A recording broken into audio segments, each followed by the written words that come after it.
cousin Anchor. Y'all here. Okay. Double All dog. right. So I'm nobody's dude. Okay. Thank you, cousin. But it might be some graffiti type sign. Again, I'm not trying to be I'm an funny. old-fashioned sign painter. That's old school. Right on. What you got on this sign right here? The sign says homeless Marine combat vet. So this writes something about you being a okay. That picture, the symbol of Jesus. Anchor. Anchor. I can do anchor. I can do an anchor, an eagle, and a globe. Anchor, an eagle, and a globe. Can you work with that? Yeah. You I tell can me. do that. Check it out. You tell me. I'm a certified trained professional myself, but I'm tried and proven.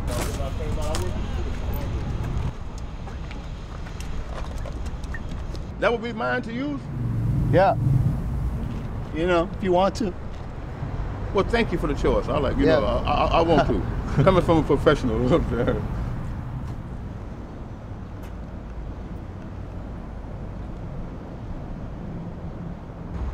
I'm a heavy equipment operator. That's what I did in military. We built combat bases, fire bases. Man, military service was fantastic. If I had to do all over again, but considering the circumstances of my discharge, which is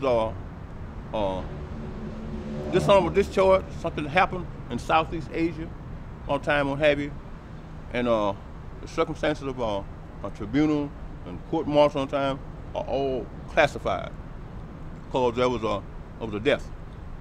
And my mother didn't want me to go. I'm the only child. My mother was an evangelist, missionary, and she had a good job in Louisiana. And so when they came up with the draft, I had to go sign. It was required. Things weren't going well in my home a long time. Then a lot of my friends were coming home. Man, they had nice clothes. They were sending their mothers and their families money. They were doing nice things for their families and stuff like that. I like to see people, when they do good, like the country, they remember their families and their mothers. I like to see people take care of their mothers and come on, do things for their mothers. So, you know, that impressed me, man. I didn't have no money. I had no way to go nowhere, so I signed up. My mother knew anything. I was leaving that morning at 7 o'clock. She said, where you going? I said, I'm going to San Diego. For what?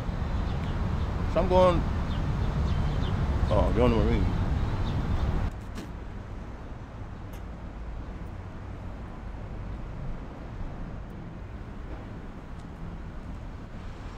You know how long I was in the Marines? 29 years.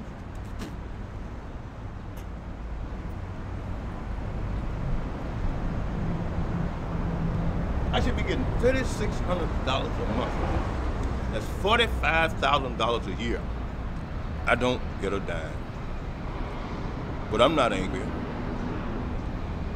You hear me? Not angry. It's not the Marine Corps, it's the people representing them. It took my retirement, 29 years out of my life. So what I had to do, I had to come out here and beg. I'm not gonna rob, I'm not gonna steal, that's not my way. So I come out here and beg. And I hope, people don't owe me anything. I'm not trying to play on people's mentality or their feelings all the time. That's why I say it's homeless Marine combat vet. Can you help them? Sometimes people reach out and say, man, what happened? Do so-and-so. I say, well, you know, simplify, which is our Marines' oath, which means always faithful. It's a Latin word. That's what Marines use, simplify. So, you know, I'm not angry, man. And I've been homeless here for 7 years. And so, I think is, I messed around and I made some bad choices and I did something different against the grain I'd never done before, and I started chipping and stuff, messing around with drugs and things. Whatever. I've been away from my wife since '88. I haven't seen her. Fantastic, beautiful lady. She's Creole. She's from Louisiana also. She's a hell of a woman.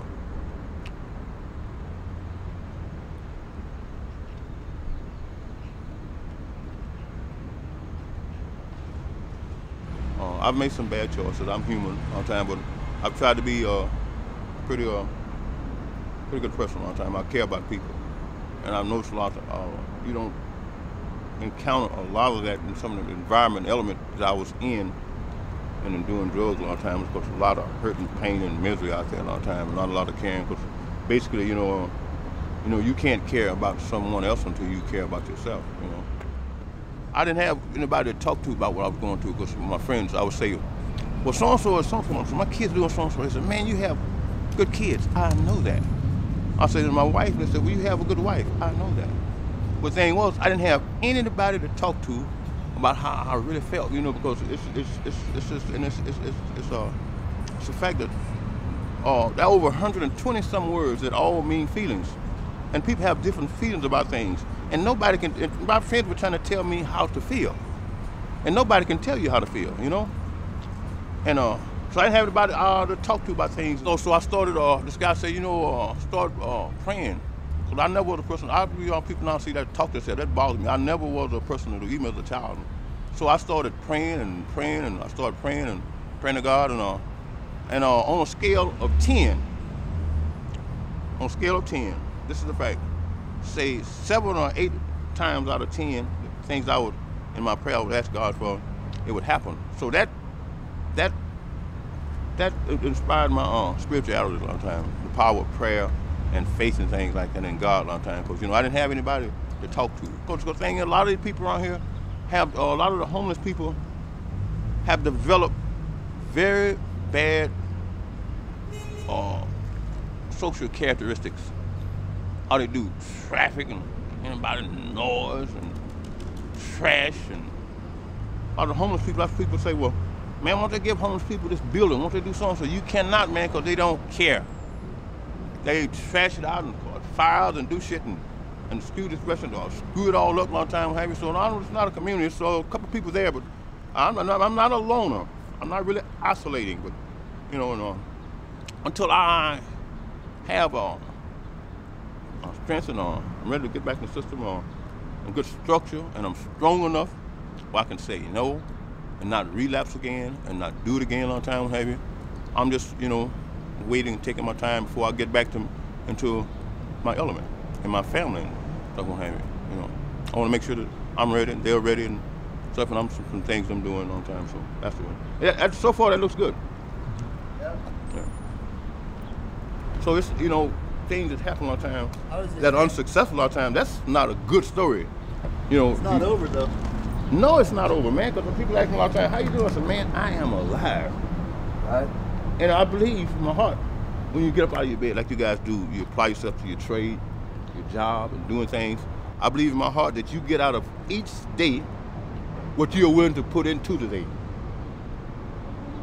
You get out of life what you're willing to put into life. I believe that from my heart. So, you're right, it's not over.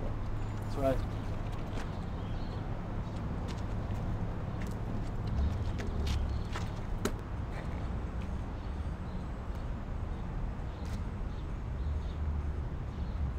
You have heroes? How about you? You don't know who my heroes are. Let's hear it. My heroes are the Navy SEALs. They don't talk about it. You don't see them. They are really something. Hey man, hey, that's really fantastic, homie. Yeah, man. That's really fantastic. I like that. Hopefully you can make a bucket too. Man, that's I like that. A lot of people talk out of their ass, but you said it, and now I see it. You're a trained professional. That's right. Now you're tried, and your work is proven. That's right. My man. My man, you man. You have a future for a good life. The word is keep pressing on, and you guys take that from old soldier. You keep pressing on, man. All right. Do that for me. God bless.